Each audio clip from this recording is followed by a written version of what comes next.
Bonjour à toutes et à tous et bienvenue dans ce nouveau numéro des Jeudis du programme qui n'est pas enregistré en direct puisque ça n'était pas possible au niveau des emplois du temps des personnes qu'on reçoit aujourd'hui. Mais donc, on ne pourra pas prendre vos questions, mais j'espère qu'on abordera tous les sujets que vous auriez aimé qu'on aborde. Aujourd'hui, on va parler du logement avec 3 invités que je vous présente juste après. Juste pour resituer le jeudi du programme, ça fait donc partie de notre chantier programmatique pour construire le nouveau projet présidentiel pour 2022. Les invités acceptent de nous partager leur expertise sur différents sujets pour nous aider à enrichir nos propositions, à les affiner. Et ça s'inscrit aussi dans une séquence où on sort la 3e revue programmatique sur le progrès social et humain, qui est disponible dans toutes les librairies et dans les kiosques à 2,50 € et donc qui contient notamment les questions de droit au logement, en plus de toutes les questions sur l'emploi, la santé, la culture, etc. Et donc aujourd'hui, un jeudi du programme sur les questions de logement, qui va être sans doute marqué dans la discussion par la crise sanitaire qu'on connaît depuis maintenant 1 an et demi et qui a aggravé la situation de beaucoup de gens par rapport au logement. Juste quelques chiffres en introduction.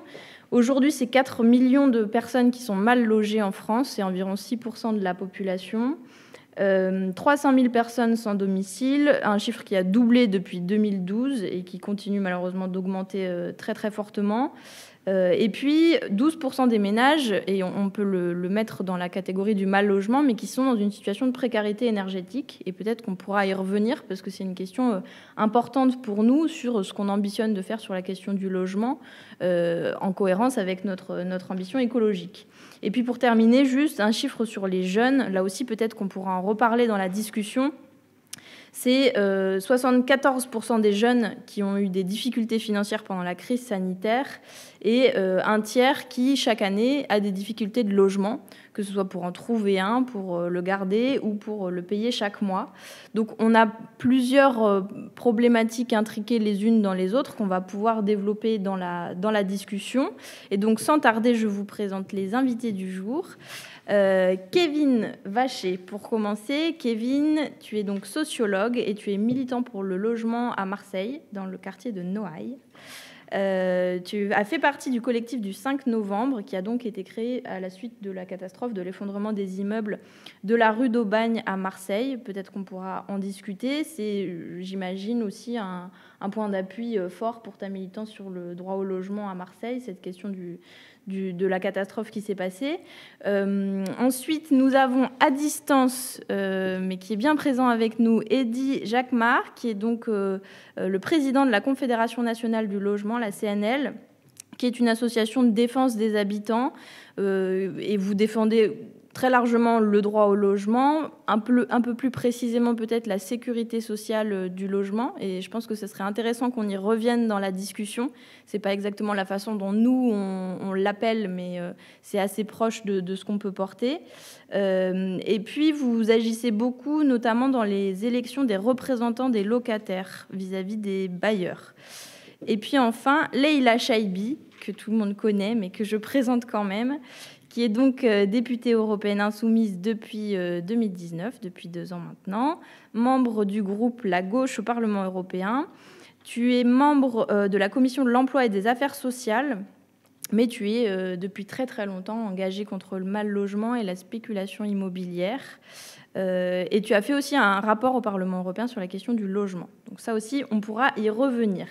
Peut-être on commence tout de suite. Leïla, si tu veux commencer. Donc l'idée, la structuration, c'est d'abord chaque invité nous fait une présentation générale, on va dire, des angles prioritaires dans sa vision de la lutte contre le mal logement. Et puis ensuite, on aura une discussion. Donc Leïla, je te passe tout de suite la parole. Eh bien, merci Clémence. Bonsoir tout le monde. Bonsoir à celles et ceux qui nous regardent. Oui, tu le disais, en fait, avant d'être élue au Parlement européen, moi, j'ai commencé mon engagement militant sur la question du droit au logement. On était en 2006, j'étais à Paris, je venais d'avoir mon premier boulot. J'étais comme pas mal de gens, de jeunes diplômés. Et puis, on était pas mal à se dire, mais quand même, c'est pas possible. On nous avait pas prévenu avant de faire nos études, qu'une fois qu'on aurait eu un boulot, ce serait un parcours du combattant pour avoir accès à un logement, en fait, avoir un toit sur la tête. Donc, on s'est dit, cette situation individuelle, en fait, il y a peut-être un problème de société. Il y a peut-être un problème plus large que ce qu'on vit, nous, chacun de notre côté, quand on va faire la queue pour avoir un 15 mètres carrés avec les toilettes sur le palier, et on se retrouve en concurrence avec le postulant à la location à côté, en espérant que son dossier soit un peu moins bien. On se retrouve face à des propriétaires qui nous demandent d'avoir des CDI quand on est déjà content d'avoir eu un CDD après des mois et des mois de stage. Donc là, je vous parle, c'était en 2006. À l'époque, la crise du logement, on n'en parlait pas comme quelque chose qui touchait les jeunes. C'était plutôt les SDF, les familles qui habitaient dans les hôtels. Donc on a décidé d'abord d'organiser des fêtes dans les appartements, des crémaillères festives, symboliquement, de débarquer à 15 dans des appartements à louer, avec cotillons, mousseux, musique, et puis journalistes, dans le but de dire cette situation individuelle qu'on vit, c'est un problème de société.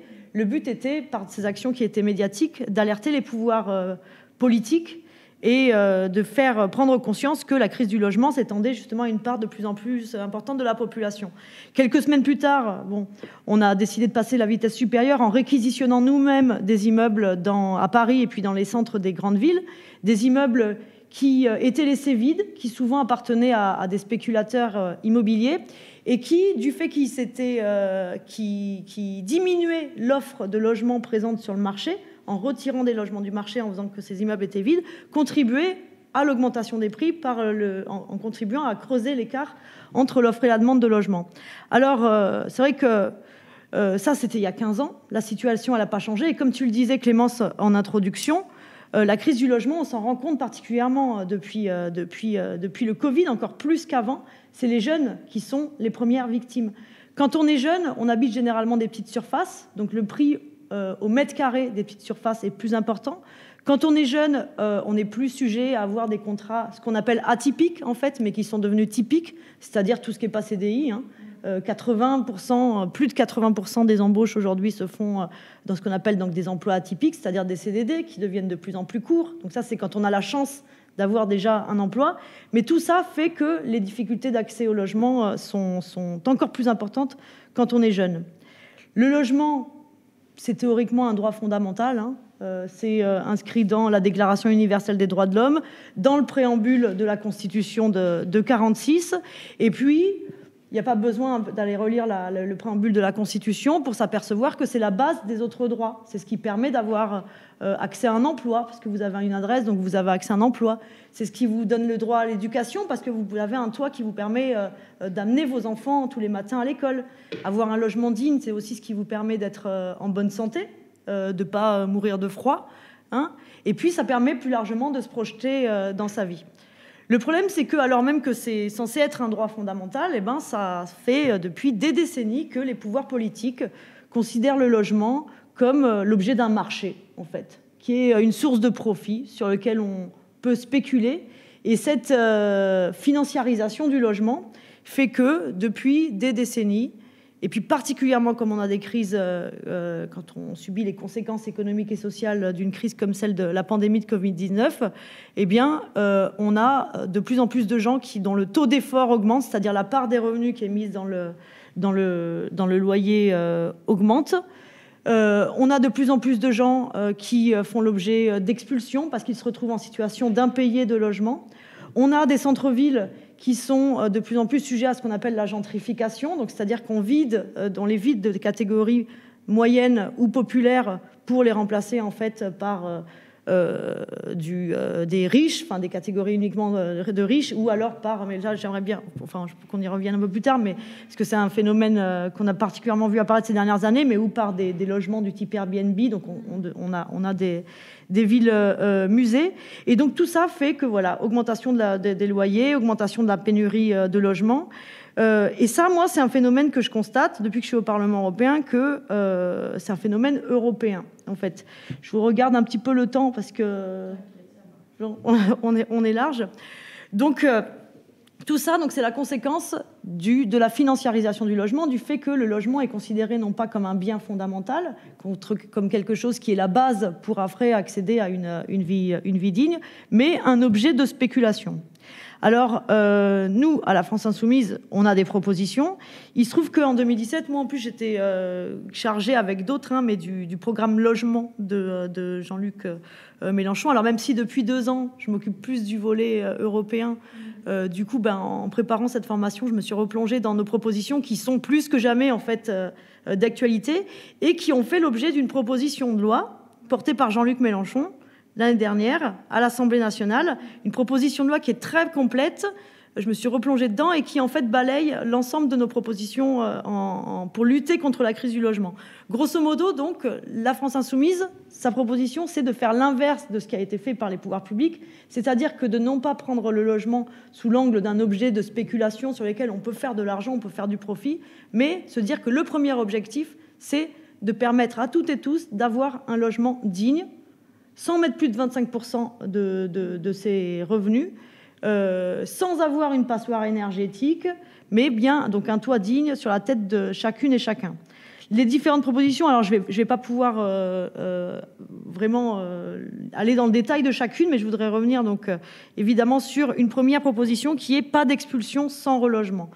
Il n'est pas possible aujourd'hui que parce que des gens font face à des difficultés et se retrouvent dans des situations d'impayés de loyer, parce que dans la grande majorité des cas, contrairement aux mythes que voudraient diffuser certaines organisations de propriétaires, quand on se retrouve en situation d'impayé de loyer, c'est bien souvent parce qu'on a accumulé les retards et parce qu'on a perdu son emploi, on n'est plus en capacité de faire face au loyer, on doit choisir entre acheter à manger pour ses gamins ou bien payer son loyer. Il n'est pas possible d'expulser les gens sans leur proposer une solution de relogement. Une deuxième chose, donc, et qui faisait l'objet de la proposition de loi qui a été portée par Jean-Luc Mélenchon à l'Assemblée nationale l'an dernier, donc c'est ce que nous on appelle la GUL, la garantie universelle des loyers, qui est de la sécurité sociale du logement. Grosso modo, les loyers, les impayés de loyer, c'est 2,5% de tous les loyers qui sont versés chaque année. On propose qu'il y ait une assurance, une caisse qui soit mise en place, où on verserait sur cette caisse 2,5% de tous les loyers. Ce qui fait que quand il y a un impayé de loyer, on utilise cette caisse pour défrayer le propriétaire, le sécuriser, et comme ça, le locataire n'est pas expulsé. Cette garantie, alors, vous dites peut-être que, vous avez entendu parler de mesures qui ont été proposées par les gouvernements précédents depuis Borloo. Je me rappelle à l'époque où on a commencé avec Jeudi Noir en 2006, c'était Jean-Louis Borloo, le ministre du Logement à l'époque. Et donc il y a eu différentes propositions, mais l'intérêt de cette proposition, c'est que ce soit universel et obligatoire. Parce que évidemment, si vous avez des propriétaires qui disent moi j'utilise une assurance loyer impayé, je vous demande de souscrire à une assurance loyer impayé. Si ce n'est pas universel, forcément, on va encore vous demander d'avoir des garants et ça va encore créer des discriminations et des inégalités quand on postule à la location. Je m'arrête là-dessus parce que j'imagine qu'Eddy Jacquemart reviendra aussi sur cette proposition. Encadrement des loyers à la baisse dans les zones tendues. L'encadrement des loyers, donc c'est aussi une des mesures fortes de la France Insoumise. Concrètement, comment on fait ? Dans les endroits où il n'y a pas de crise du logement, c'est-à-dire à la campagne par exemple, ou dans les zones détendues, donc où il n'y a pas trop de décalage entre l'offre et la demande de logement, on prend un loyer de référence qui est le loyer médian et les loyers à la location ne peuvent pas être supérieurs à ce loyer de référence.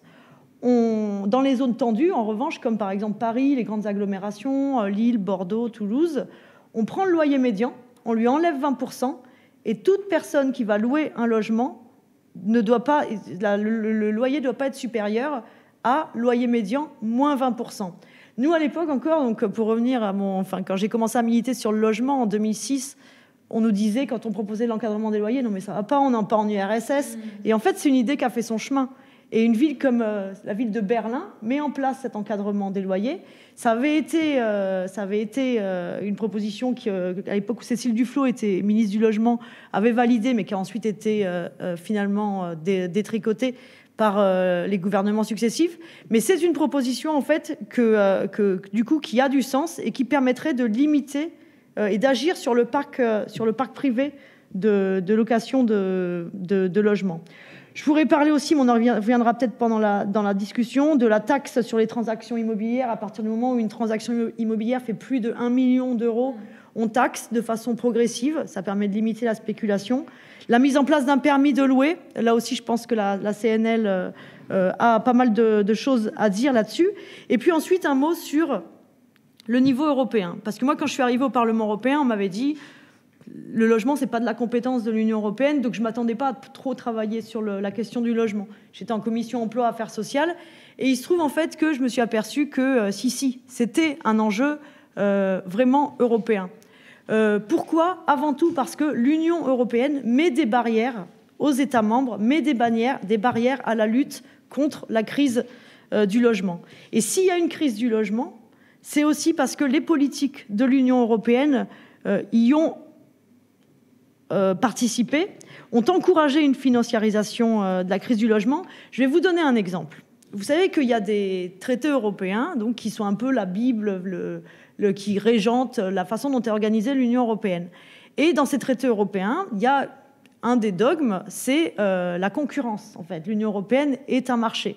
Et il ne faut surtout pas toucher à la concurrence. La concurrence, c'est quelque chose de sacré. Et quand vous êtes un État de l'Union européenne et que vous investissez dans certains services, vous mettez des aides d'État, par exemple dans le logement, en construisant du logement social, logement abordable, attention, attention, attention, la Commission européenne peut vous sanctionner en disant « Ouh là là, ça va pas là, vous faites concurrence au marché privé, vous faites concurrence au parc privé ». Encore une fois, le logement, c'est vu comme une source de bénéfices, de profit. Et les Pays-Bas, il y a une dizaine d'années, un peu moins d'une dizaine d'années, ont décidé d'investir massivement dans le logement social, mais en se disant, ben nous, tiens, on ne veut pas investir dans le logement social, mais pas uniquement pour ceux qui en ont le plus besoin, mais on veut proposer du logement social, y compris aux classes moyennes. Après, chacun verse un loyer, évidemment, à proportion de ce qu'il gagne, mais on crée massivement, histoire de justement de contrebalancer la cherté des prix dans le parc privé. Sanction de l'Union européenne qui dit on vous met une amende, c'est pas possible, vous allez faire concurrence au marché privé. Une autre règle qui empêche les États membres d'investir dans le logement public et dans le logement abordable, c'est cette fameuse règle des 3%, vous en avez entendu parler, où à partir du moment où vous êtes un État membre de l'Union européenne, vous n'avez pas le droit de dépasser les 3% de déficit dans votre budget chaque année. Donc ça limite les dépenses, la possibilité, la marge de manœuvre qu'ont les États pour investir dans le logement. Même si c'est des règles qui ont montré, la crise du Covid-19 a montré que c'était finalement, on avait l'impression, on nous disait c'est gravé dans le marbre, il ne faut surtout pas y toucher. On a vu qu'on était capable de les faire tomber. Donc, nous, on se bat pour qu'elles tombent définitivement. Et puis, parce qu'en tout cas, elles ont montré leur absurdité totale. Le semestre européen, pareil, une autre règle qui fait que l'Union européenne a empêché les États d'investir dans le logement. Comme tu le disais, Clémence, au sein de la Commission emploi affaires sociales, on a travaillé sur un rapport, justement, qui pose ces freins et la nécessité de les lever. Et un dernier mot sur l'échelle européenne aussi, c'est un phénomène qui, moi, n'existait pas quand j'ai commencé à militer sur la crise du logement, donc il y a longtemps. C'est la question des plateformes de location de courte durée, Airbnb pour ne pas la nommer, où vous avez des plateformes qui se présentent comme quelque chose qui va permettre à des propriétaires de mettre un peu de beurre dans les épinards, en sous-louant à des touristes quelques jours par mois leur logement. Et puis, à côté de ça, vous visitez une ville, vous allez loger chez l'habitant. Je crois que toutes celles et ceux qui ont utilisé des Airbnb dernièrement savent bien que quand, la plupart du temps, 9 fois sur 10, quand ils vont dans un logement Airbnb, il y a plutôt les boîtes aux lettres spéciales clés, vous ne rencontrez pas beaucoup de propriétaires parce qu'en fait, on a des logements entiers dédiés à la location de courte durée. Et en fait, ce sont des logements qui sont retirés du marché de la location de longue durée. Et donc, c'est des villes qui sont vidées de leurs habitants. C'est des quartiers entiers dans les grandes villes, mais pas que dans les grandes villes, sur les littorales, notamment sur la côte bretonne, où en fait, il suffit de regarder où sont implantés les Airbnb pour voir que c'est vraiment beaucoup plus large que les grandes villes, où on retire les vrais habitants. Et du coup, c'est quelque chose qui à la fois contribue à la pénurie de logements à la location et également à l'augmentation des prix, parce que c'est une règle économique que moins la rareté fait le prix, donc moins vous avez de logements sur le marché, plus les loyers sont chers. Et d'ailleurs, là-dessus, on a vu un phénomène assez intéressant, c'est que dans toutes les villes d'Europe, depuis le début du Covid, quand tous les habitants de l'Union européenne étaient confinés, la circulation était stoppée, le tourisme était arrêté, et bien des dizaines, des milliers de logements qui étaient dédiés à la location de courte durée, là tout d'un coup, ont été retransférés sur le marché de la location du logement de longue durée. Et ça a eu un effet bénéfique sur les loyers qui ont cessé d'augmenter. Voilà pour ce petit mot, enfin qui n'est plus si petit, donc je vais m'arrêter là, mais introductif, juste pour vous dire que donc la lutte contre la crise du logement, nous à la France Insoumise, donc on apporte évidemment avec des mesures nationales, mais du côté du Parlement européen, on bataille également pour faire en sorte que tout le monde ait droit d'avoir un toit digne sur la tête. Merci beaucoup, Leïla. Peut-être qu'on enchaîne avec Eddy Jacquemart, si jamais vous nous entendez bien. Je vous entends parfaitement et donc je vais rebondir évidemment sur les sujets que Leïla a balayés brillamment, puisqu'en fait il y a beaucoup de sujets qui préoccupent également la CNL. Alors pour dire aussi que la CNL, en fait, on est une organisation d'habitants, une organisation qui défend au quotidien donc les habitants tant en termes de pouvoir d'achat que sur les problématiques de état des lieux, malfaçon, etc., problématiques de travaux, mais qu'on a aussi un deuxième pied à la CNL, c'est que pour nous, le logement, évidemment, c'est éminemment politique, dans la mesure où les décisions politiques impactent le quotidien des familles, et c'est pour ça que on a aussi donc ce côté proposition, notamment dans les lois, etc. On fait beaucoup de propositions d'amendements, des propositions de textes, parce qu'on pense évidemment que la solution, elle est dans la politique. Alors, pour pas reprendre tous les sujets que Léla vient de parler, je dirais principalement que pour nous, à la CNL, il est important que la puissance publique prenne toute sa place dans justement l'animation et dans la gestion du logement. Léla l'a très bien dit, pour nous aussi à la CNL, le logement, ce n'est pas une marchandise, c'est un droit. Et tant qu'on aura sur le rayon des banques des produits d'investissement locatif qui coûtent très très cher à l'ensemble de la population par le biais des impôts et qui rapportent à une toute petite minorité, et tant qu'on aura ça, ça ne marchera pas dans ce pays parce que le logement, il a besoin d'une régulation publique à tout niveau. Tout d'abord, le premier niveau que l'on connaît toutes et tous, c'est la loi SRU. La loi SRU, c'est une loi qui a été votée en 2000 et qui a mis en place notamment donc fameux pourcentage de construction obligatoire de logements sociaux dans les villes de plus de 3500 habitants. Et donc ça, c'est un premier volet. Il faut savoir aussi que cette loi SRU, c'est pas que le quota de logement social, c'est aussi la démocratie locative pour les locataires, puisqu'elle a introduit notamment l'obligation de concertation et il y a des progrès dans cette loi. C'est une loi véritablement de progrès. Sauf que quand on fête les 20 ans de la loi SRU, eh bien, on s'aperçoit que beaucoup aujourd'hui rêvent de la voir disparaître ou donnent des coups de canif dans cette loi. Alors que cette loi est très importante puisqu'elle permet justement ce qu'on appelle la mixité sociale. Ça veut dire qu'on ne concentre pas toutes les problématiques, toutes les personnes à revenus modestes dans un seul endroit. C'est-à-dire on ne favorise pas les ghettos. Donc ça veut dire aussi qu'on ne renvoie pas chez son petit camarade d'à côté la question du logement de la ville. C'est de répartir en fait que chaque ville puisse contribuer à l'effort national de construction de logements sociaux. Et donc, je pense que cette loi SRU, beaucoup rêvent de la voir disparaître ou en tout cas mettre des coups de canif. Alors, c'est vrai qu'il y a eu des petites améliorations puisqu'il y a eu 5% supplémentaires pendant la mandature de M. Hollande.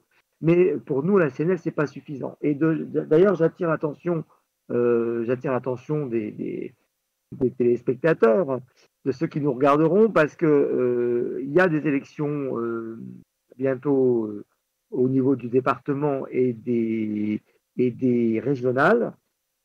Sur les listes, quelquefois, il y a des maires qui vont se présenter. Et ces maires, quelquefois, ne respectent pas la loi SRU. Et ça, moi, je trouve que c'est scandaleux, inqualifiable, et que on doit, nous, en tant que citoyens, je pense qu'il faut qu'on dénonce cette situation. Nous, à la CNL, on est très radical là-dessus, et on a une proposition assez emblématique qui plaît vraiment pas à beaucoup de monde. Nous, on voudrait que, puisque vous savez, quand vous ne respectez pas la loi SRU, vous avez une amende. En fait, le maire, il s'en fiche, puisque l'amende, c'est les contribuables de sa ville qui le payent. Donc finalement, je trouve ça complètement saugrenu que dans ce pays, on puisse ne pas respecter la loi et à la place s'acquitter en payant une taxe. C'est vraiment terrible. Donc, moi, je dis aujourd'hui, et en tout cas, c'est la CNL qui le propose, je dis que les maires qui ne respectent pas la loi SRU, ils doivent avoir un permis à points. Et quand ils ne respectent pas la loi SRU, ils perdent des points et ils finiront, quand ils n'auront plus de points, par ne plus être éligibles. Parce qu'à un moment donné, nous, quand on conduit trop vite, on nous retire les points sur notre permis. Quand on passe un peu rouge, on nous retire des points.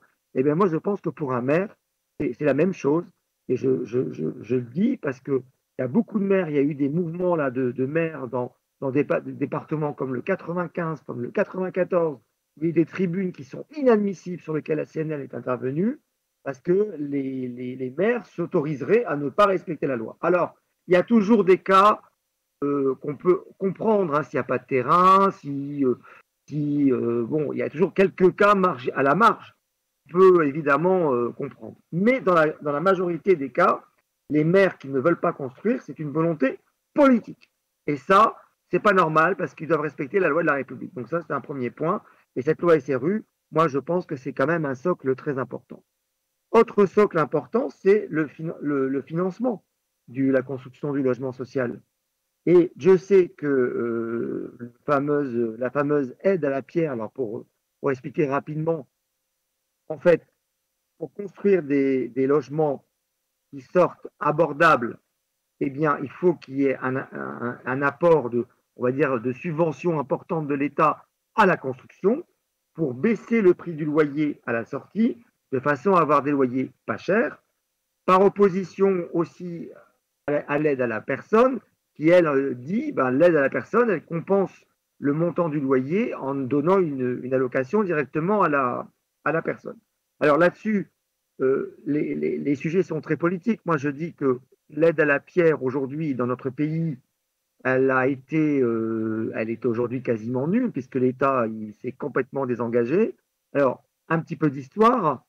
Ça vient de 1977. À l'époque, il y a un Premier ministre en France qui s'appelle Raymond Barre. C'est lui le premier qui donne le coût de dégressivité de l'aide à la pierre, puisqu'il dit, oui, mais bon, on va arrêter de donner des subventions au HLM pour construire, on va équilibrer les choses et on va, ne vous inquiétez pas, on va supprimer l'aide à la pierre, mais en contrepartie, on donnera de l'aide à la personne.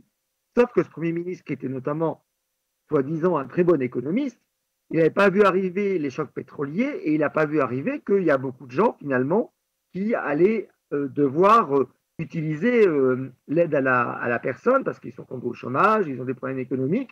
Et du coup, l'aide à la personne, l'APL, là, pour donner un peu le nom générique, eh bien, l'APL a explosé. Et donc, mes prédécesseurs qui avaient décrié cette situation en disant que c'est une grosse bêtise parce que nous, on préférait que les gens payent 100% de leur loyer, mais un loyer pas cher, avec de l'aide à la pierre bien donnée en bonne quantité au HLM.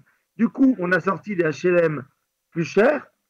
Du coup, ça a aussi entraîné le privé à faire des loyers plus chers, puisqu'il regardait le prix de ses petits camarades à côté pour fixer le prix du loyer. Donc, ça a été vraiment une grosse erreur.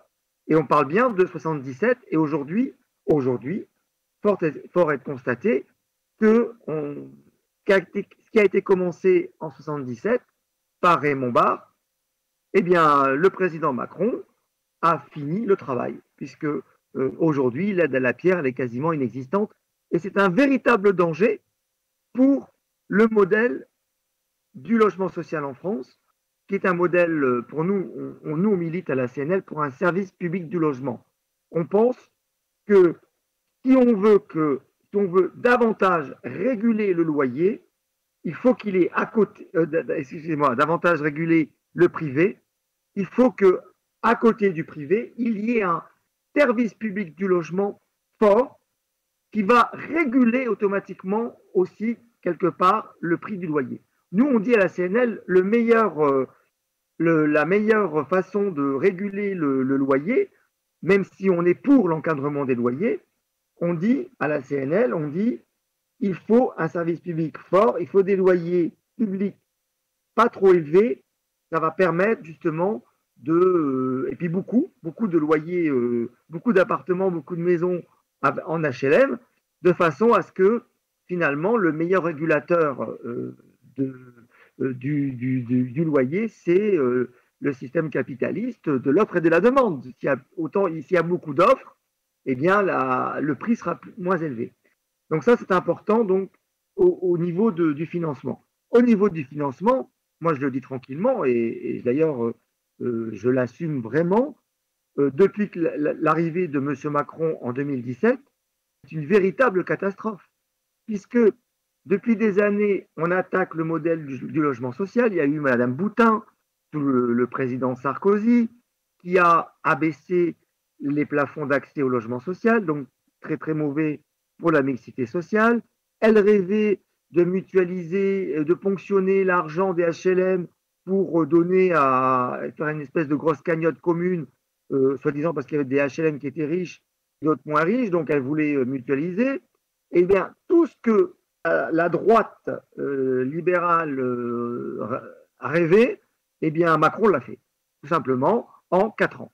C'est-à-dire que là, il a fini le boulot et il a passé la fameuse réduction de loyer solidarité. Alors, c'est un petit peu technique, peut-être qu'on viendra après là-dessus parce que c'est un petit peu compliqué. Mais en tout cas, il a asséché financièrement les trésoreries, les budgets des HLM. Il a ensuite fait une loi qui s'appelle la loi Elan pour les obliger à se regrouper. Et en plus, il a arrêté le financement avec l'aide à la pierre. Donc du coup, quand on parle aujourd'hui de mise en cause du modèle HLM dans notre pays, ce n'est pas une utopie, c'est une réalité. Et M. Macron, en 4 ans, il est allé beaucoup plus loin que ce que rêvait notamment le président Giscard d'Estaing après Sarkozy. Et je dois dire aussi que pendant qu'on a eu la parenthèse de M. Hollande, eh bien, les choses ne se sont pas vraiment améliorées. On a demandé beaucoup de choses, notamment le rétablissement des plafonds d'accès au logement social, et ça n'a pas été écouté.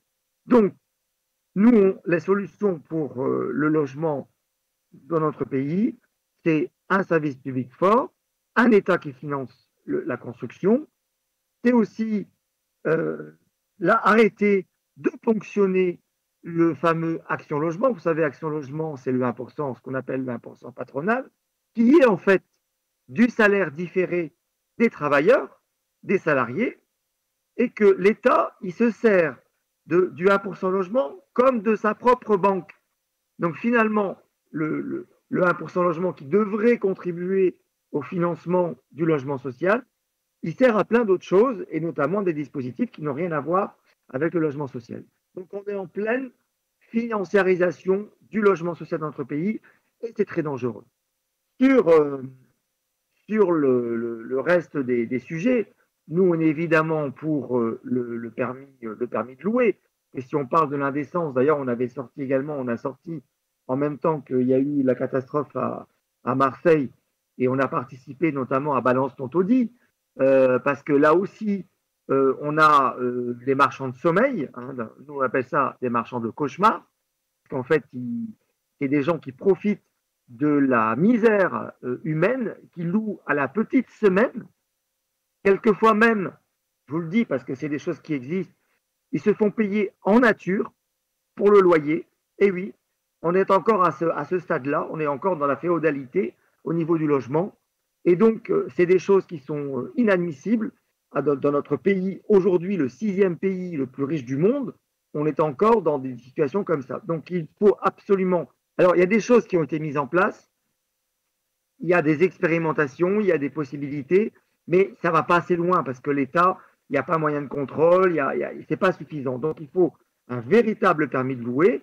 On en viendra également, moi je pense aussi que pour les passoires thermiques, il faut qu'on les retire du marché et qu'on mette les propriétaires qui louent des logements classés. Vous savez, les classements, c'est le pire, c'est G. Hein, dans le classement, il y a A, B, C, D, E, F, G.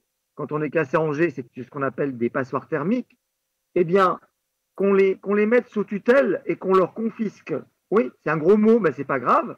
Qu'on leur reprenne leurs biens et qu'on les oblige à faire les travaux. C'est ça, parce que sinon on n'y arrivera pas. Parce qu'aujourd'hui, dans ce pays, les propriétaires, ils peuvent très bien louer des épaves thermiques. Il y a toujours des gens, c'est tellement difficile d'accéder à un logement qu'ils vont toujours trouver preneur.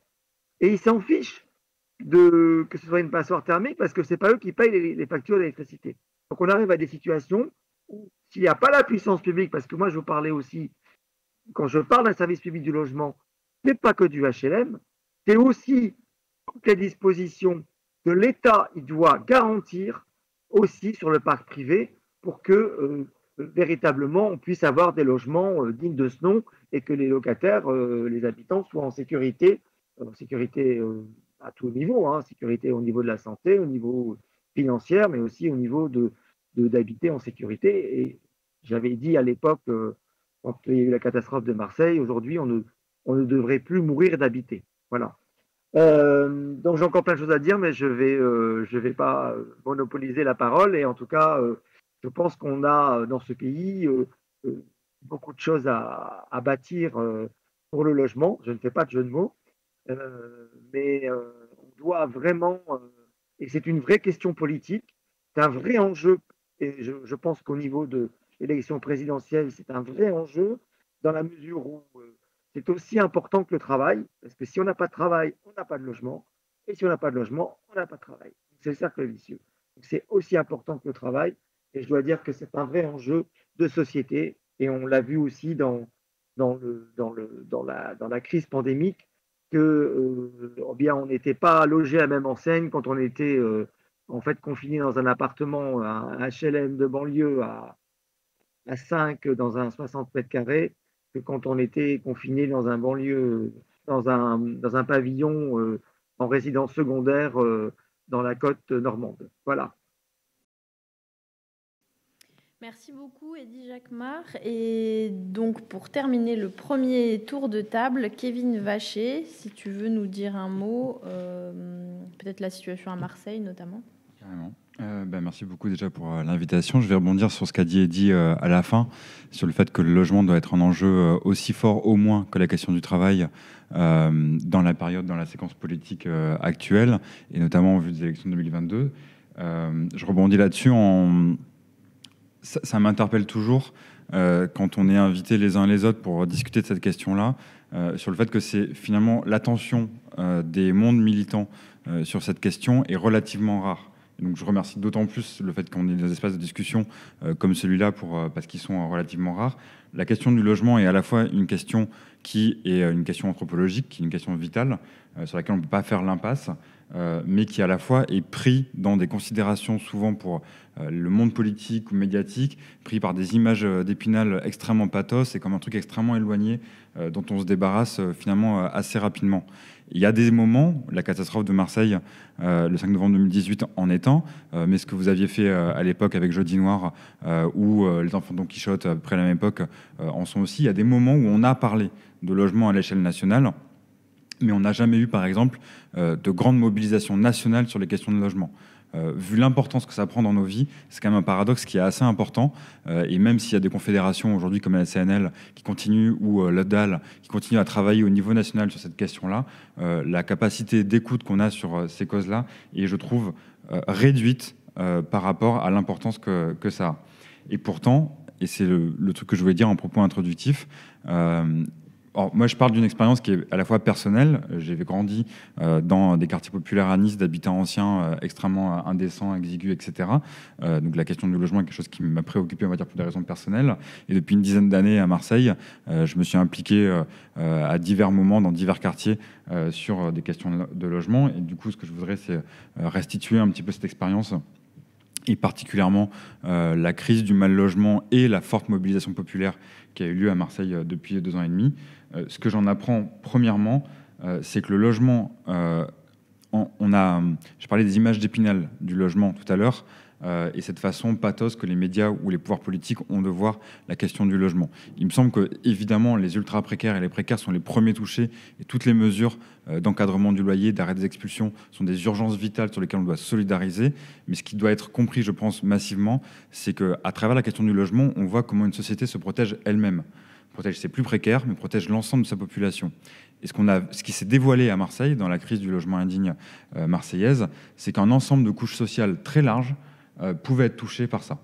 Et Leïla, tu parlais tout à l'heure de la prise de conscience du mal logement étudiant dans les années 2000, qui était quelque chose qui n'était pas évident auparavant. À Marseille, ce qu'on a pu identifier, c'est que, y compris dans les classes moyennes, énormément de gens pouvaient être touchés par de l'habitat insalubre ou en péril, et que ça touchait absolument tout le monde. Et par ailleurs, l'autre chose importante à comprendre, c'est que dans la séquence actuelle de crises multiples qu'on est en train de vivre, Clémence, tu as évoqué la crise sanitaire et ce qu'elle a pu révéler. Évidemment, le lien avec la crise sociale, on le voit assez immédiatement, et on va voir les effets au sortir du Covid avec les politiques d'austérité, les plans de licenciement, les effets sur la précarité. Bon, le mal logement va s'aggraver avec ça. Et la crise écologique aussi est une question fondamentale à prendre en compte. Et ça, à Marseille, c'était un truc assez criant. Pourquoi c'était assez criant? Et j'en viens du coup à l'expérience de ces 2 dernières années et demie. C'était très compliqué pour nous de le dire publiquement pendant un certain temps, mais l'effondrement du 5 novembre, donc 2 immeubles qui s'effondrent et 8 personnes qui meurent sous les effondrements dans la rue où j'habite, la rue de Bagne, dans le centre-ville de Marseille, ça a été compliqué pour nous de l'expliquer, mais c'est lié à la crise climatique. C'était compliqué d'expliquer parce que dès le lendemain de l'effondrement, Jean-Claude Gaudin, le maire de l'époque, essaie de se dédouaner de sa responsabilité politique et intervient dans les médias en disant que c'était la faute des pluies torrentielles qu'on avait eues en cette fin octobre, début novembre 2018. Évidemment, c'était un moyen pour lui d'expliquer qu'il n'avait rien à voir là-dedans et que non, surtout pas, il n'avait pas laissé les rentiers exploiter la misère depuis autant d'années. Mais pour autant, il y a quelque chose qui est de l'ordre du climatique, parce que quand on regarde la séquence climatique de l'année qui précède, on vit en 2017, dans une grande partie du sud-est de la France, Marseille compris, une sécheresse extrêmement importante, une sécheresse de l'ordre de celle qu'on voit tous les 20 ou 30 ans et qui s'accélère aujourd'hui dans les climats méditerranéens notamment. Et l'année suivante, en 2018, des pluies torrentielles qui ont été relevées comme des pluies de l'ordre des plus grandes pluies du siècle à ce moment-là. Et ce qui s'est passé ensuite, l'ensemble des logements qui ont été évacués, donc, pour donner un chiffre, aujourd'hui, il y a 5000 personnes qui ont été évacuées dans l'ensemble de la ville, enfin, on va dire l'ensemble de l'hypercentre ville de Marseille, et ça continue encore. Quand on regarde au niveau bâtimentaire ce qui se passe, il y a cette articulation entre des sécheresses extrêmement puissantes qui fragilisent les bâtiments et en parallèle des pluies torrentielles qui viennent s'imprégner dans les bâtiments et qui créent des risques de sécurité hyper violents et qui ont conduit notamment à l'effondrement. Et donc la crise climatique s'aggravant, on l'a vu avec la tempête Alex, par exemple, dans la Vésubie et la Roya, récemment dans les Alpes-Maritimes, la crise climatique s'aggravant, la question qui se pose, c'est est-ce que notre société est capable de se protéger collectivement face à la crise climatique qui va s'aggraver. Et c'est ça une des questions qu'a posé l'effondrement de ces immeubles rue de Bagne et les 5000 évacuations qui ont eu lieu ensuite. Est-ce qu'on est encore capable de protéger non seulement les plus précaires, mais l'ensemble de la société face à une crise climatique, sociale, sanitaire, qui va faire que s'aggraver. Alors pour dire quelques mots sur... Donc moi, je suis militant dans divers cadres, mais notamment au syndicat des quartiers populaires de Marseille, où j'ai souvent été en solidarité avec des habitants de quartiers populaires et de cités HLM mobilisés. C'est là-dessus que moi, il y a une dizaine d'années, j'ai commencé à me battre avec des habitants de cités HLM et les centres sociaux qui les soutenaient dans le 14e arrondissement à la Busserine. Et je suis militant également au collectif du 5 novembre, qui s'est créé 2 jours après l'effondrement de la rue de Bagne et qui a organisé toutes les mobilisations dans l'année qui a suivi l'effondrement et encore aujourd'hui qui se bat et qui mène un rapport de force encore maintenant avec la nouvelle municipalité de gauche pour faire respecter les droits des personnes qui ont été délogées dans cette crise. Qu'est-ce qu'on peut en dire de cette crise? La première chose, c'est ce que je disais tout à l'heure, c'est un ensemble de couches sociales très différentes qui ont été touchées. Paradoxalement, ça a fait aussi que l'ensemble d'une ville s'est senti concerné par ce qui s'est passé. Et ça fait écho aussi à quelque chose qui est macabre, mais qu'il faut regarder aussi honnêtement, la sociologie des 8 morts, des 8 victimes du 5 novembre, qui était à la fois une mère de famille comorienne qui fait des ménages, à la fois une étudiante italienne qui venait de faire un Erasmus, des artistes précaires et des dealers de cigarettes sans papier. Donc des choses extrêmement larges. À l'image de centre-ville de Marseille, extrêmement mixte socialement également, quoi. Mais ça a fait écho dans la capacité de se mobiliser des gens, et on a eu pendant plusieurs mois après un soutien populaire gigantesque avec des dizaines de milliers de personnes dans la rue régulièrement, et qui ont, si j'en crois ce que les copains de la Fondation Abbé Pierre ou du DAL ou autres nous ont dit aussi, ça a fait bouger aussi des lignes nationalement, le fait que dans une ville on identifie l'ampleur d'une crise du logement à laquelle d'autres ont pu s'identifier.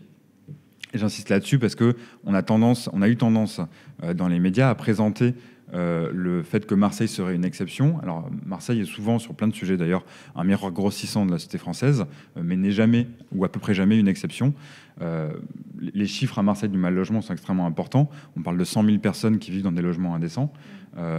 Pour mettre en contraste 100 000 personnes qui vivent dans le logement indécent et 36 000 logements vacants qui pourraient être récupérés aux spéculateurs et aux promoteurs pour bien loger les gens. Donc c'est une caricature, mais en même temps, en France, tu l'as dit Clément, c'est 4 millions de personnes qui sont mal logées, et c'est, je crois, 3 millions de logements vacants recensés par l'INSEE, dont plusieurs centaines de milliers pourraient être mis sur le marché assez rapidement. Ouais. Je crois, on est à 36 millions de logements en France et 3 ou 4 millions 3,5 millions de... ce chiffre-là de logements vacants, quoi. Donc Marseille était un miroir grossissant. En même temps, ça a été une cause extrêmement forte, extrêmement portée, et il y a eu une mobilisation extrêmement puissante des habitants. En termes de propositions, de comment est-ce qu'on les a portées et qu'est-ce qu'on a porté. Alors nous, bien sûr, tout ce que disait Eddy ou Leïla juste avant, on y adhère à 100%, mais en ayant vu cette question-là par un prisme particulier qui était les périls sur les immeubles, sur de l'habitat essentiellement privé, mais pas que. Par ailleurs, petit détail assez important quand même qu'il faut souligner, on parle souvent des marchands de sommeil comme si c'était des vilains mafieux privés. Pour le coup, ce que nous, on a eu en face de nous, ça a été certes des mafieux privés, mais bien connus et reconnus des pouvoirs politiques, judiciaires, policiers. Ça a été aussi des marchands de sommeil publics, des bailleurs sociaux qui se comportaient. On a eu une affaire en septembre 2019 où des familles albanaises ont été expulsées de manière ultra crade avec des hommes de main qui sont venus casser l'ensemble des sanitaires à coups de massue pour faire dégager les familles albanaises. Donc là, il y a aussi la dimension du racisme aussi dans le mal logement. On n'est pas tous traités à la même enseigne sur ces questions-là.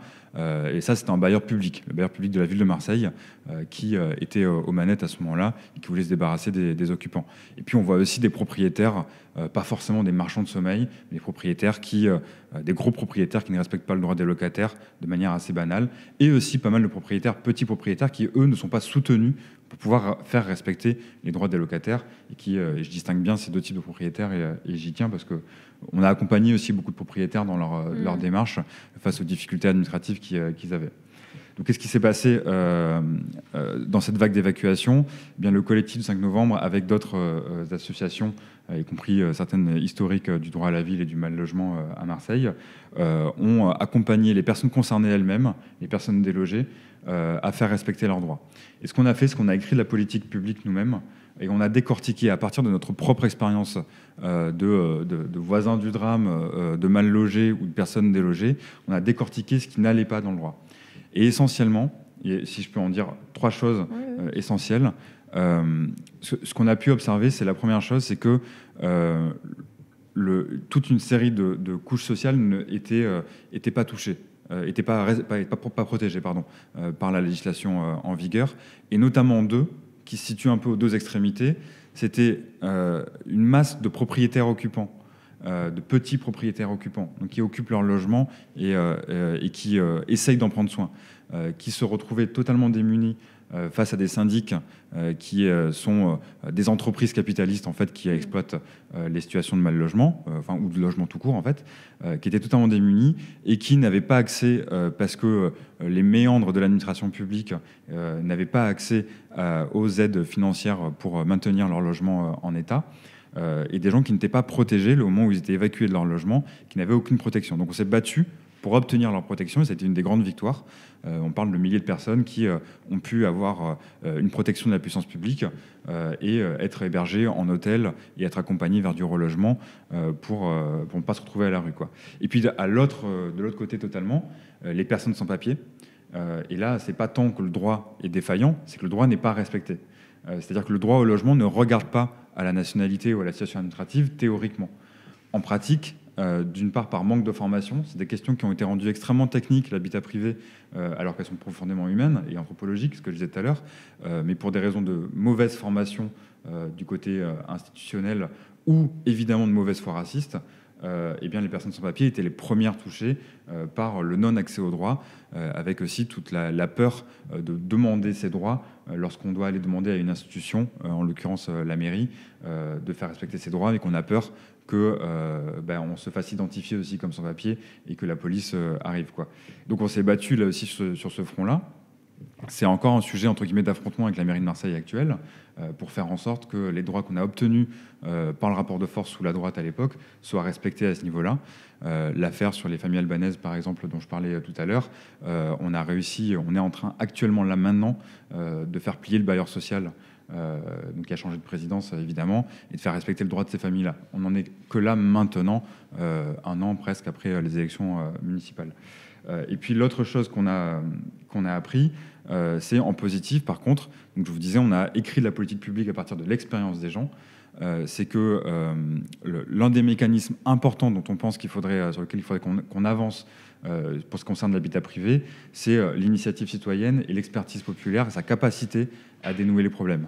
Parce que le mal-logement, pour des raisons de mauvaise foi, de manque de budget, comme tu disais Leïla, etc., est une question délaissée, une question de mauvaise formation des agents des pouvoirs publics également. Là où, par contre, les habitants eux-mêmes sont en capacité de décortiquer les problèmes, et c'est ce qu'on a expérimenté nous-mêmes, et d'alerter à deux niveaux. Et je terminerai là-dessus. Nous, c'est ce qu'on a appelé le principe de subsidiarité populaire. Vous voyez, le principe de subsidiarité, c'est que c'est l'échelon le plus à même de traiter une question qui le fait, et les échelons au-dessus laissent l'échelon en bas le faire dans la structure de l'État. Nous, ce qu'on s'est dit, c'est qu'en fait, les habitants étaient, et on parle du logement, on pourrait parler de plein d'autres questions, hein, les habitants étaient les mieux à même d'interpeller et de penser la question du logement à deux niveaux, au niveau judiciaire et au niveau politique. Au niveau judiciaire, d'abord, il y a des batailles judiciaires qui sont extrêmement longues à mener. En France, on est dans un pays où il y a très peu de spécialités dans le monde juridique pour traiter ces questions-là. En Suisse, par exemple, il y a des cours spécialisés sur le logement qui traitent tout aussi bien des questions de loyer que de mal-logement, avec des magistrats spécialisés. Marseille a maintenant un procureur spécialisé sur le logement, mais par exemple, les agents de police qui sont là pour les enquêtes ont été recrutés qu'il y a quelques mois sur ce sujet-là. Donc il y a un vrai manque au niveau police-justice de personnel spécialisé pour traiter ça et d'accompagnement juridique à l'accès au droit, etc., pour permettre que l'expertise des habitants serve d'alerte systématique pour faire respecter les droits des gens. Et au niveau politique, le logement est une question à Marseille et dans beaucoup de villes populaires en France, une question qui a beaucoup été captée par le clientélisme, notamment le logement social, des collectivités territoriales qui sont défaillantes, qui pourtant sont le bon échelon pour parler de logement, pour aménager le territoire. Le territorial est le bon échelon. Mais par contre, il y a un vrai souci, par manque de formation ou par clientélisme, à laisser le personnel politique tout seul ne rien faire ou mal faire sur ces questions-là. Et là aussi, l'expertise des habitants, l'initiative citoyenne telle que celle qu'on a menée, est extrêmement importante. Voilà, je vais m'arrêter là, parce que j'ai déjà été, je pense, très long. Juste sur le dernier point dont tu viens de parler, sur l'expertise citoyenne, qui serait réplicable de quelle façon, si jamais on devait l'institutionnaliser Alors nous, on a une expérience particulière, c'est qu'on s'est organisé en assemblée populaire pour travailler sur les documents et ensuite on les a imposés au conseil municipal par la négociation et la mobilisation. Donc ce modèle est évidemment pas réplicable. Par contre, permettre d'avoir des organes, et c'est une discussion qui existe aujourd'hui à Marseille, des organes permanents avec des acteurs de la société civile, des associations, des collectifs et peut-être des formats type tirage au sort, jury citoyen, qui sont des instances qui peuvent être interpellées pour alerter sur tel ou tel sujet, ça pourrait être par exemple une des solutions.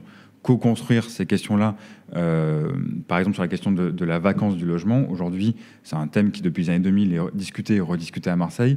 Il est rediscuté maintenant parce que les habitants ont spontanément attaqué sur le fait qu'il y avait 36 000 logements vacants à Marseille et une telle crise du logement.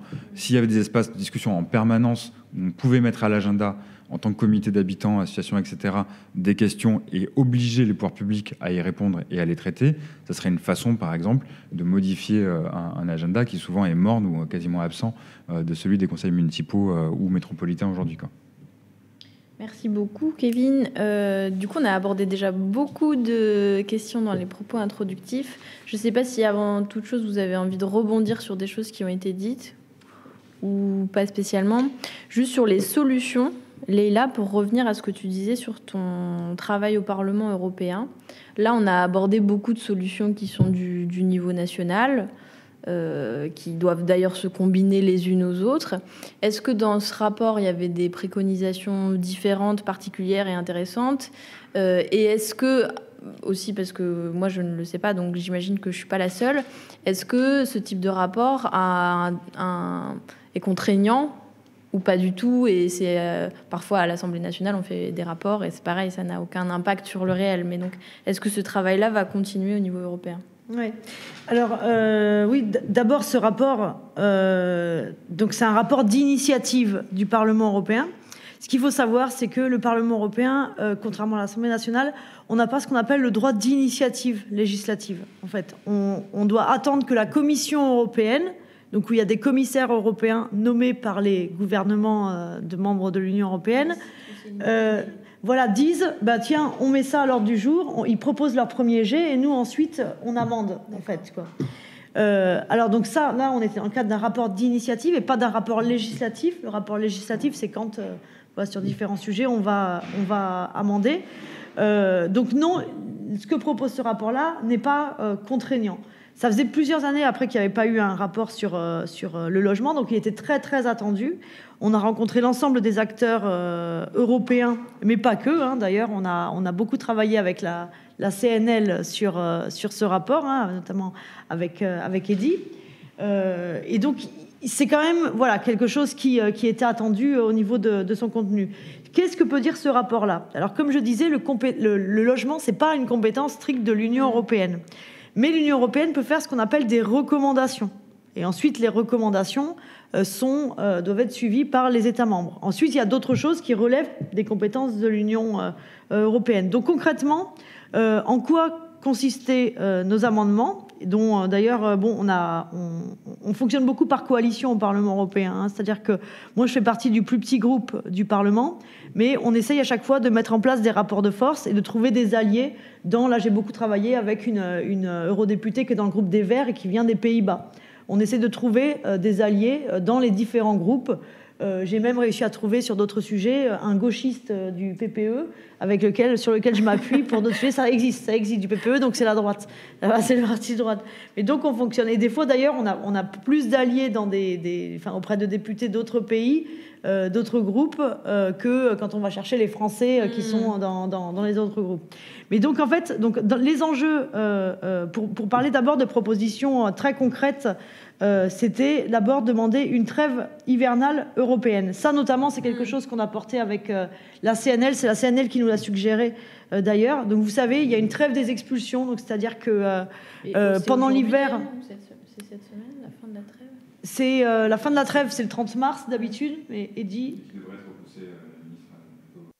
Et alors, la trêve hivernale, c'est habituellement le 31 mars. Donc le 1er avril, on peut reprendre les expulsions. Et là, exceptionnellement, l'année dernière, elle a été prolongée jusqu'au 10 juillet pour raison de Covid. Et cette année, elle est prolongée jusqu'au 1er juin. Et d'ailleurs, c'est un sujet, je voudrais rebondir après là-dessus parce que c'est inadmissible qu'on puisse imaginer de remettre des gens dehors au 1er juin, alors qu'on sait très bien qu'on est encore en phase de confinement progressif et que on va mettre des gens. D'abord, l'expulsion en elle-même, c'est quelque chose de barbare et de condamnable. Et nous, en tout cas, on souhaite qu'il n'y en ait plus jamais et encore moins pendant cette période de Covid. Voilà, avec aussi toutes les catastrophes économiques personnelles que les gens ils ont subies avec la baisse de pouvoir d'achat et la baisse aussi de sécurité financière des ménages. Hein. L'année dernière, il y a quand même eu, juste après au 10 là-dessus, juillet, Leïla. 3500 personnes de dehors. Hein. Vas-y, Leïla, sur Oui, mais du coup, cette proposition qui avait été au départ faite sur la proposition de la CNL fait partie des propositions qui ont été adoptées, donc, qui figurent dans le rapport. Et il y a notamment le fait de protéger les locataires alors en anglais, rénoviction, enfin le fait d'être en fait expulsés après qu'il y ait eu des travaux de rénovation énergétique. Et c'est souvent un effet pervers, c'est-à-dire que on va rénover un parc de logements, les loyers augmentent et du coup les personnes ne sont plus en capacité de payer les loyers. Et donc ça aussi, un des aspects qui figure, donc c'est le fait de protéger les locataires contre ce processus-là. La mention, alors pas d'encadrement des loyers de façon aussi présente qu'on l'aurait voulu, mais du contrôle des loyers là où cela est nécessaire, parce qu'évidemment, donc du coup souvent on est obligé de passer par des formulations qui sont un peu moins ambitieuses que ce qu'on avait au départ, mais en tout cas la mention du contrôle des loyers dans les zones tendues figure dans ce rapport-là. Sinon, donc alors, il y a autre chose qui faisait beaucoup débat et l'objet de discussion. Je vous parlais tout à l'heure du fait que quand les États membres veulent investir dans le logement public, je parle de public parce que pas logement social, parce que comme tu le disais, Kevin, très justement tout à l'heure, en fait, on s'aperçoit de plus en plus en fait que la crise du logement, plus ça va, voilà, ça touchait pas les étudiants, ça touche les étudiants, ça touchait pas les classes moyennes, ça touche les classes moyennes, ça touchait pas les salariés, ça touche, et d'autant plus avec là maintenant que le Covid est passé par là, et que en fait, les personnes qui se retrouvent en difficulté pour payer leur loyer, qui sont toujours à la limite en fait, qui subissent la crise du logement, eh bien ça s'étend, plus ça va, plus on a une part de plus en plus importante de la population. Un débat qui anime les associations qui luttent contre la crise du logement, c'est est-ce que la construction de logements social, de logements publics, est-ce qu'on doit construire du logement uniquement pour les personnes qui en ont le plus besoin, de ce qu'on appelle les PLAI en France, ou est-ce qu'on doit se dire que la crise du logement, comme elle touche de plus en plus de gens, on doit aussi, pour faire face à l'augmentation des prix dans le parc privé et pour justement avoir une action sur le parc privé, mettre la pression et permettre un rééquilibrage des prix des loyers dans le parc privé, proposer aussi du logement public à des gens qui ne sont pas forcément les plus pauvres, pour faire court. Et donc, nous, à la France Insoumise, on considère que la priorité, c'est de loger celles et ceux qui en ont le plus besoin, mais que pour autant, il faut un service public, du logement, on l'appelle comme on veut, mais en tout cas proposer du logement abordable au-delà des catégories de la population qui en ont le plus besoin. Et donc, une mention qui figure dans ce rapport du Parlement européen, c'est l'élargissement ça s'appelle élargissement du groupe cible. Mais donc, pour la faire court, un autre frein au fait que les États membres étaient freinés quand ils voulaient investir dans le logement abordable public. On leur disait, il faut qu'on accepte que vous investissiez là-dedans, ça ne fera pas concurrence au parc privé à partir du moment où vous construisez des logements pour les plus pauvres. Ce qui figure dans le rapport, c'est le fait d'élargir le groupe cible aux catégories de la population qui sont désormais touchées par la crise du logement. Il y a aussi tout un aspect sur la touristification. Donc je vous parlais, Airbnb, tout ça. Il y a des aspects qui ne figurent pas par ailleurs, des aspects pour lesquels on se battait mais qui ne figurent pas. L'abrogation du semestre européen, on n'a pas réussi à trouver une majorité, un consensus là-dessus. Et puis la question des logements vides, parce qu'il y a quelque chose dont on n'a pas parlé là, mais c'est la question, dans une grande mesure aussi que nous on propose, c'est la réquisition, exercer le droit de réquisition qui figure dans la loi mais qui est rarement appliqué. Il y a différentes mesures qu'on peut mettre en place pour lutter contre la vacance des logements dont tu parlais, Kevin, il y a des mesures incitatives qui sont d'ailleurs de proposer des dispositifs incitatifs pour que les logements vacants soient remis sur le marché. Il y a des dispositifs plus le bâton, augmenter la taxe sur les logements vacants. Et il y a la réquisition. Et contrairement, alors moi c'est quelque chose, donc j'ai pas arrêté de le dire au Parlement européen, mais j'ai pas réussi à convaincre surtout les libéraux ou surtout les gens d'Europe de l'Est qui, en fait, on leur parle de réquisition, ils pensent expropriation. Hein. Mais moi, à chaque fois, le nombre de fois où j'ai répété, attention. Réquisitionner, c'est quoi? C'est forcer à louer. Donc c'est forcer le propriétaire à toucher un chèque chaque fin de mois parce qu'il loue. C'est pas exproprié. Donc ça va, il y a pire niveau mesures autoritaires qui pourraient vous faire, vous replonger dans l'URSS que vous craignez. Mais malheureusement, voilà, là-dessus, on n'a pas réussi à convaincre. Et puis encore une fois, donc voilà, c'est un peu les limites. Souvent de l'exercice au Parlement européen, on bataille pour obtenir des majorités. C'est la position du Parlement, même si la position du Parlement avait parlé de réquisition en disant il faut réquisitionner. Il faut qu'il y ait ensuite une négociation avec le Conseil et la Commission européenne, donc qui sont les deux autres instances de l'Union européenne. C'est pas le Parlement européen qui pourtant, on est la seule instance avec des gens élus démocratiquement. Malheureusement, c'est pas nous qui avons le pouvoir sur l'Union européenne. Enfin, malheureusement, ça dépend encore des rapports de force. Hein. Quand on a un Parlement très à droite, on va pas forcément se plaindre que le Parlement n'ait pas plus de pouvoir. Mais en tout cas, voilà, pour vous donner un peu une idée des batailles et des débats qui nous occupent au sein de l'Union européenne. Et surtout, oui, tu parlais de mobilisation citoyenne. Ce qui est intéressant, en fait, à l'occasion de ce rapport-là, c'est que du coup, on crée des convergences. Et ça, c'est souvent une bonne partie de notre boulot au Parlement européen, en fait. C'est que ce qui est intéressant, c'est aussi bien le boulot qu'on va mener à l'intérieur de l'hémicycle, dans l'institution, que comment notre position dans le Parlement européen nous permet de créer des connexions entre ceux qui se battent en Allemagne, en Italie, en Espagne, au Portugal, de créer des vraies convergences européennes, et que ça permet de peser dans le rapport de force autant que le travail qu'on mène au sein des commissions.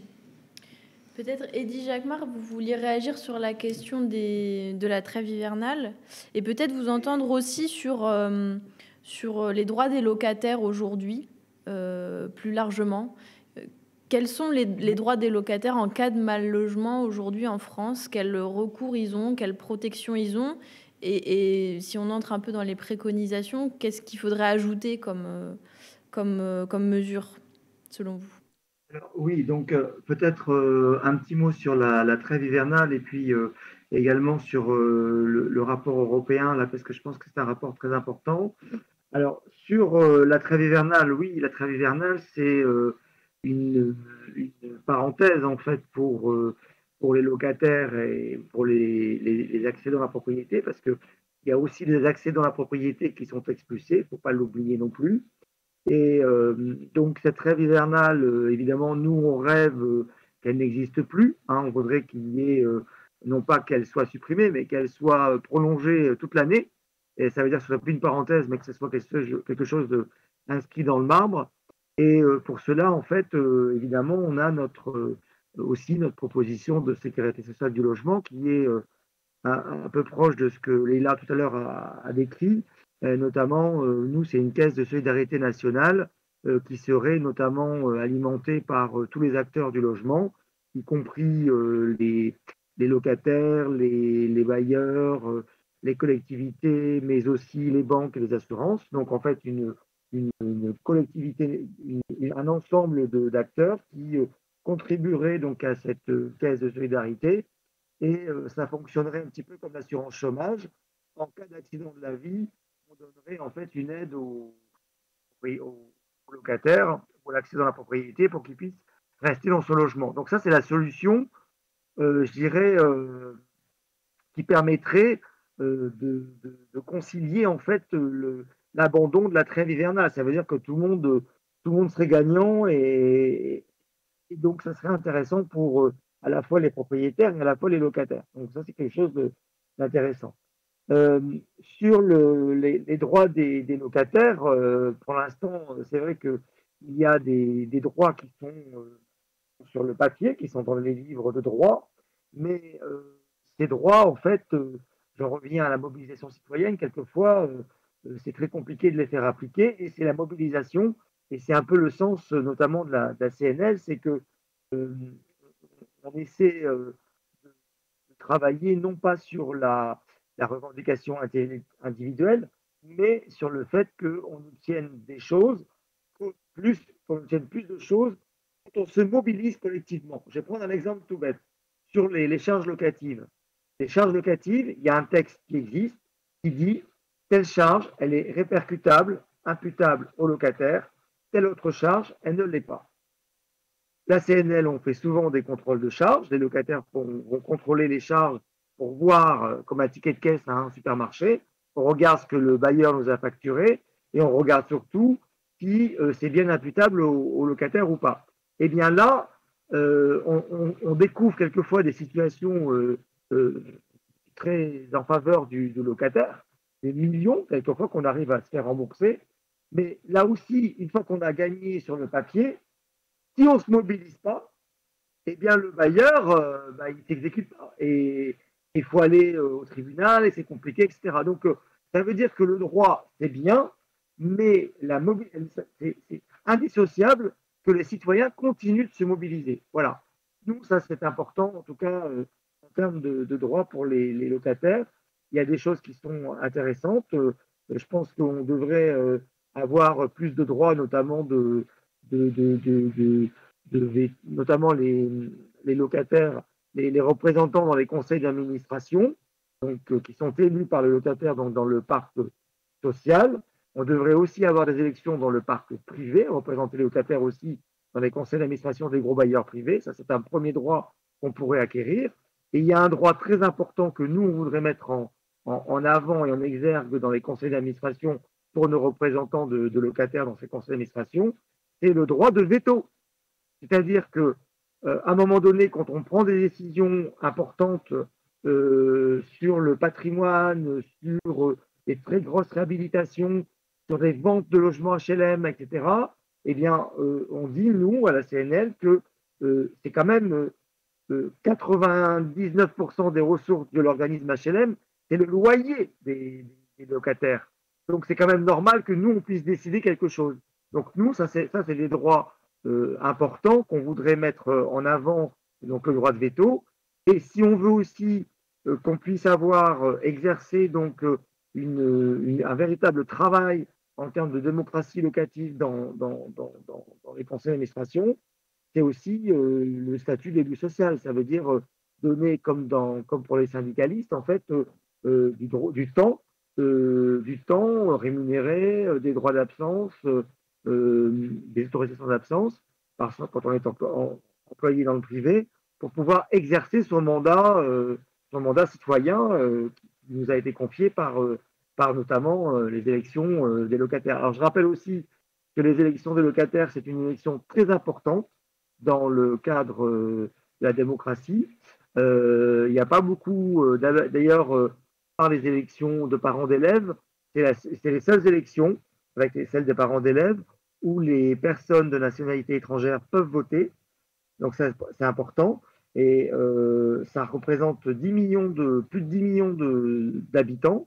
Et moi, je regrette que cette élection, elle passe souvent sous les radars de la communication et sous le radar de l'État, puisqu'il n'y a pas de publicité, on va dire, de promotion de cette élection au niveau du gouvernement.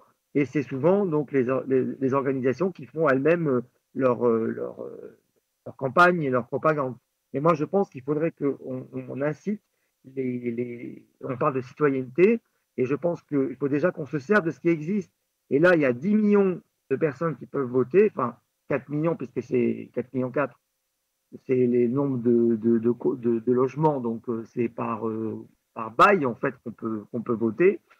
Et bien qu'on dépasse plus que les 18% de participation.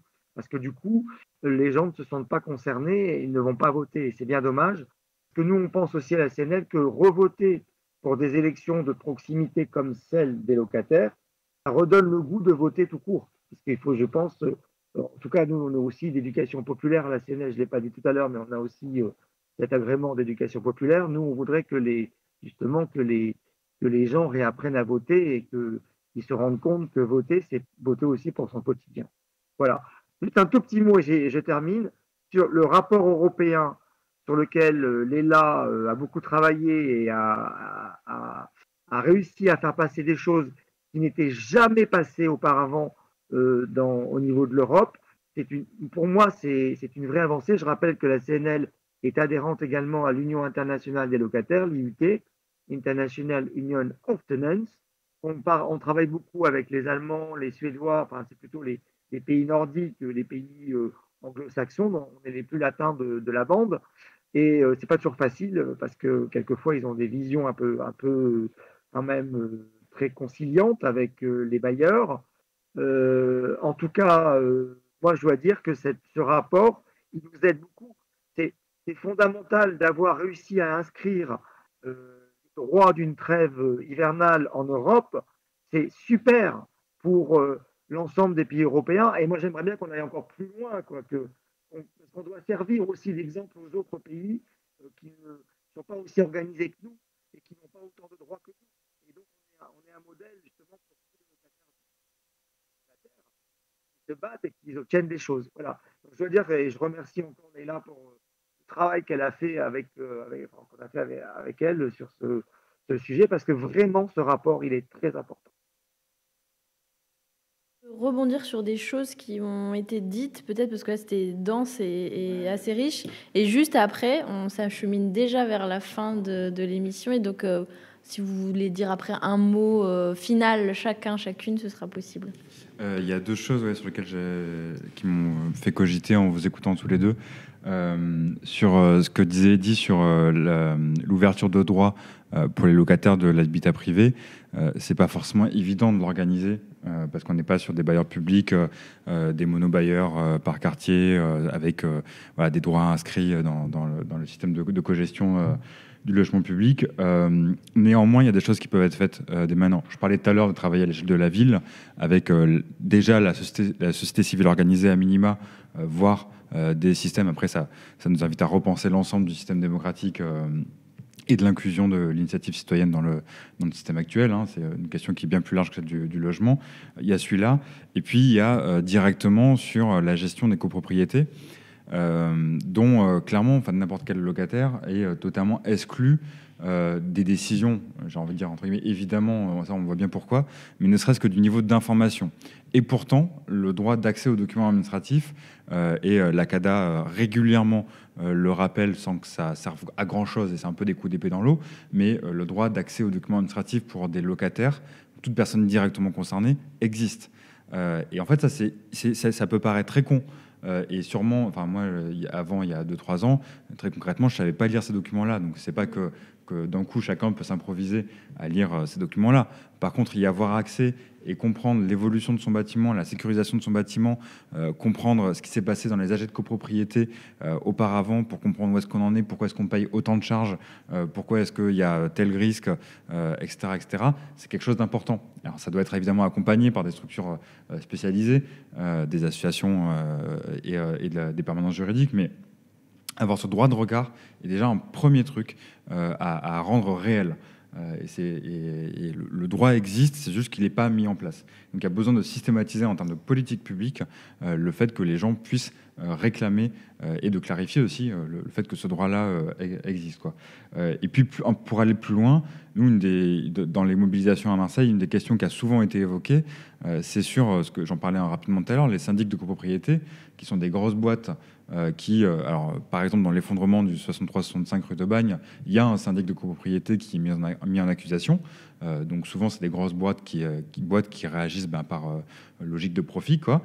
Et il y a besoin, de la même manière qu'on discute de sortir le logement de la logique de marché et de la spéculation financière, qui est un des gros sujets aujourd'hui, sur le fait que plus on spécule sur le logement, plus il y a de vacances de logement, plus il y a de crise du logement.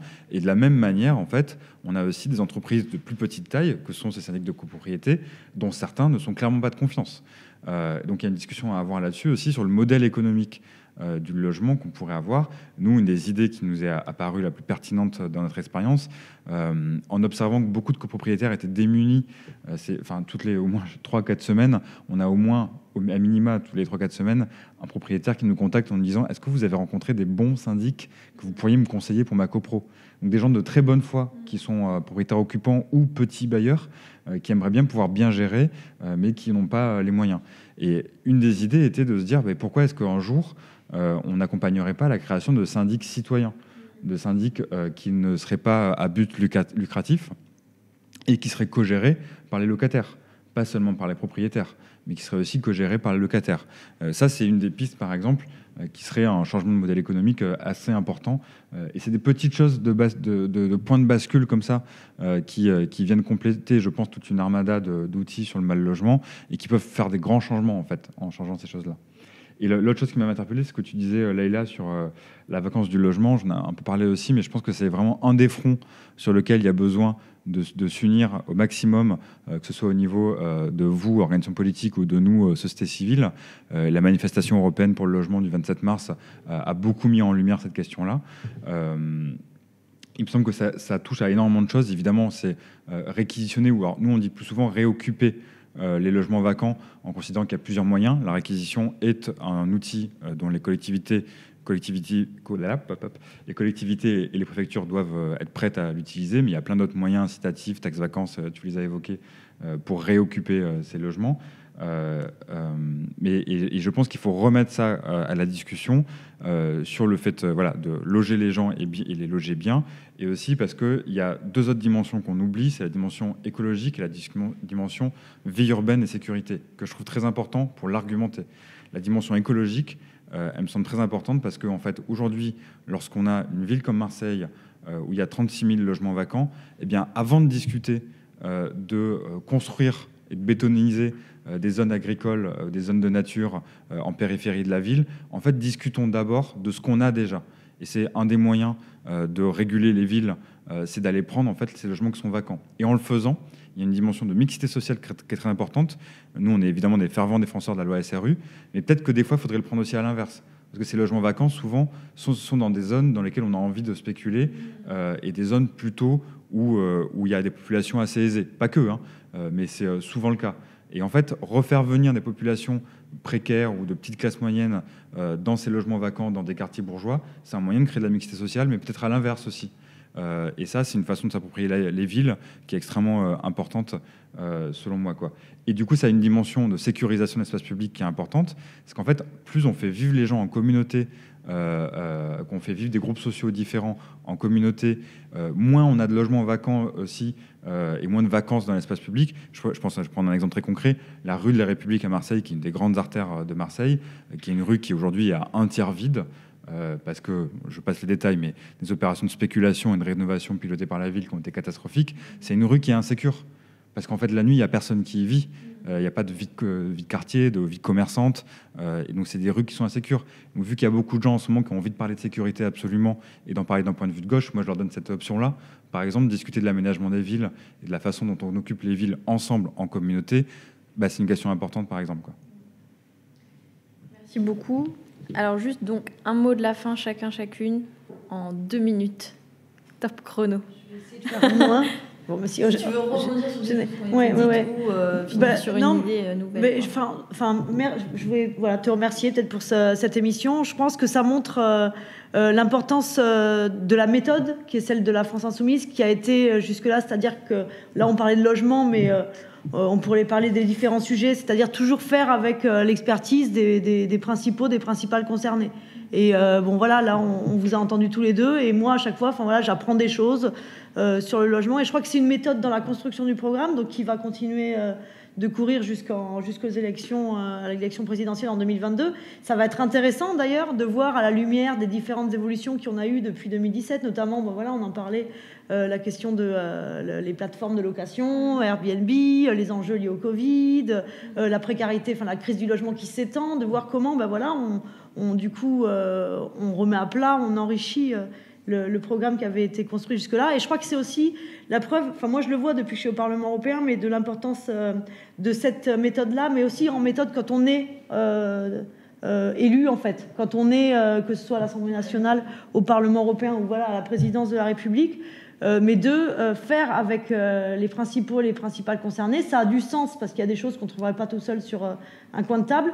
Mais moi, ce que je vois aussi, c'est que ça a du sens parce que ça nous donne beaucoup plus de poids que si justement on avait trouvé les solutions tout seul sur un coin de table. Et quand il y a des mobilisations, tu parlais de la manif européenne contre le mal logement du 27 mars, où on a, voilà, quand on voit qu'il y a, moi au Parlement européen, il y a une émergence de coordination des acteurs, et quand je me retrouve face aux députés de droite d'Europe de l'Est ou d'ailleurs, ou aux libérales allemands, et bien quand ils savent que derrière les murs de l'hémicycle du Parlement européen, hyper éloigné, isolé du monde, qu'il y a des gens qui se mobilisent et qu'on travaille avec eux, ça nous donne beaucoup de poids et ça fait vraiment beaucoup notre valeur. Enfin, ça fait notre valeur ajoutée. Donc c'est une méthode à poursuivre, je pense, jusqu'aux élections 2022, mais au-delà. C'est bien prévu. Merci beaucoup, Leïla. Eddy, Jacquemart. Oui, alors moi je dirais simplement, je rêve que la crise du logement soit enfin terminée dans notre pays. Et j'ai envie de dire que pour moi, je crois vraiment que c'est possible. C'est une question de volonté politique. Et cette volonté politique, elle passera par construire du logement social massivement, par avoir un État un véritable service public du logement aussi bien sur la quantité des logements qu'on pourrait construire, mais aussi sur tout le rôle que l'État il peut avoir de protecteur vis-à-vis des habitants. Et je crois aussi qu'il faut véritablement impliquer davantage les habitants, qu'on ait de la démocratie locative à tous les étages, qu'on ait véritablement les moyens de travailler tous ensemble pour que la crise du logement, moi je le dis, tant qu'on continuera à mettre sur des présentoirs et des produits de défiscalisation pour le logement, ça ne marchera pas. Voilà. Je ne veux pas opposer les choses. Moi, je pense que le parc privé et le parc public peuvent très bien cohabiter si on avait un service public très fort et une application, les moyens pour les habitants de s'impliquer correctement dans tout le dispositif. Voilà. Et merci pour votre invitation, car évidemment, c'est très intéressant aussi pour moi d'être avec vous ce soir. Kevin Vacher.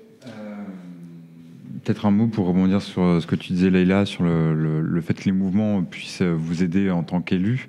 Je reviens sur ce que je disais tout à l'heure sur le fait que le logement est une question qui a souvent dans l'histoire été une question clientéliste pour les politiques, et puis même avant, en fait, aux origines du clientélisme, les notables locaux ont souvent été des propriétaires ou des grands industriels qui avaient en main un peu toutes les questions, le pouvoir politique, le logement, l'entreprise, etc.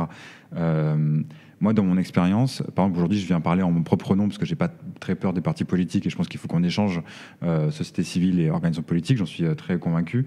Mais beaucoup de collectifs et d'associations, et dans la création du collectif 5 novembre, on s'est tout le temps posé la question du rapport aux politiques. C'est pas pour rien si sur des sujets comme ça, c'est d'autant plus tendu. Alors, je pense que l'ensemble des organisations de la société civile, les syndicats, les assos sont traversés par ces questions-là.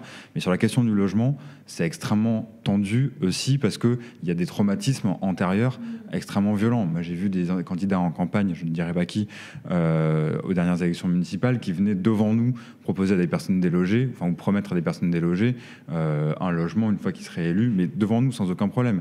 Ce truc-là, on disait il faut sortir du logement, de la spéculation et de la finance, il faut aussi le sortir du clientélisme et d'une certaine façon de pratiquer la politique.